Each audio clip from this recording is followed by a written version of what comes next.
Who was King Edward I of England, and why should we learn about him? King Edward I was the first of 3 Edwards who reigned in perfect succession. He was one of the most important kings in English history, but he was also one of the most controversial. This was the king who subdued Wales and fought Scotland to a standstill for much of his reign. He battled leading Scottish figures that are recognizable to even novice history students. Both William Wallace and Robert the Bruce butted heads with this English ruler. Edward engaged in harsh crackdowns, yet he also confirmed the statutes of the Magna Carta and helped strengthen ties to Parliament. Edward often behaved as an absolutist dictator, with a penchant for reform. He has been described as a great and terrible king, whose equal parts of greatness and terribleness can easily be seen throughout his tenure as an English monarch. In this audiobook, you will learn about Edward's early days as prince and the impact of his childhood, the Welsh revolts and Edward's eventual conquest of Wales, Edward's Holy Land Crusade, Scotland's crisis of succession and Edward's long war with the Scots, the rise of William Wallace and Robert the Bruce, Edward's final days as king, and much more. Here's an excerpt from the audiobook. Although there were, of course, kings in Britain prior to King Edward, in many ways he is viewed as a crucial starting point in English history. He proved himself to be a powerful monarch early on and worked tirelessly to consolidate his gains. He was a stern ruler, but far-sighted enough to realize his kingdom would have greater stability if the majority of his subjects were well cared for and, at least to some degree, happy. Chapter 1. The King with the Longshanks. King Edward began life on June the 18th, 1239.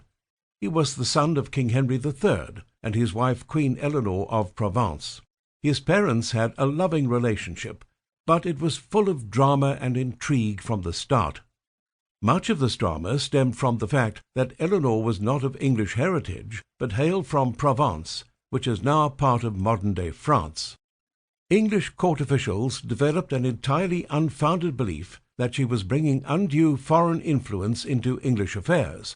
There was also criticism early on that she was unable to produce children simply because it took her a few years to get pregnant after marrying Henry III. It was a matter of continued gossip and, yes, even concern. After all, for a monarch, having an heir meant everything, so it's fair to say that many were concerned with whether or not the new queen would be able to provide one. At any rate, Eleanor finally put an end to the speculation by giving birth to little Edward in 1239. His birth was heralded with great fanfare, and feasts were held in his honor at the Palace of Westminster. Although the child was just as much an heir to the Norman conquest as he was the heir to the English crown, his father and mother decided to give him an anglicized moniker in honor of Edward the Confessor. These parents no doubt wanted their son to grow up brave and strong, just like his namesake, but Edward was a frail and often sickly child. In 1246, for example, when he was just 7 years old, he became deathly ill. His parents must have wondered if their child would even get the chance to grow up at all. Edward was able to recover, and he certainly grew. Nicknamed Longshanks, or as it would be rendered today, Long Shins, this small child would ultimately grow into a strapping young man and reach over 6 feet in height. Since the average height in those days was much shorter, he was considered quite tall by his contemporaries. In 1247, King Henry III granted his son the great honor of being able to go on official hunts in Windsor Forest. Such hunts were not just about bagging game for the many feasts in the castle.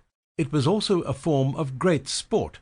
On these hunts, Edward was able to learn how to handle knives and swords, and was given a crash course in archery.